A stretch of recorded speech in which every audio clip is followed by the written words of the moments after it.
guys, welcome back to my channel. So as you can see, I'm in a different location, different background. My lighting is crazy and I'm just trying to work it out today, you guys, so bear with me.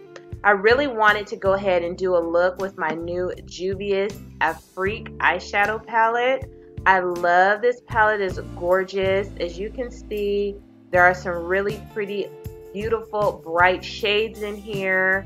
Nice, beautiful mattes, gorgeous shimmer shadows, and there is a lot of variety in here where you can create a lot of different looks. And of course, the packaging is beautiful as usual. This one has orange with nice blue trimming, and it has the beautiful design in the cover as well. So I just want to go ahead and do some quick swatches for you guys. I'm not even going to attempt to pronounce the names on these shadows because I'd rather just not try than to butcher the names. So I'm just going to go through row by row and swatch every single shadow in this palette.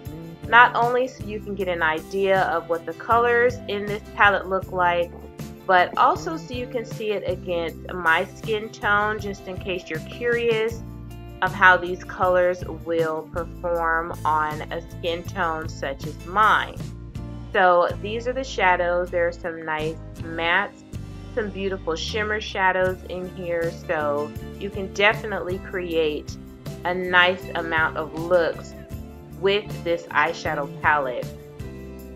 This is the whole complete palette watched.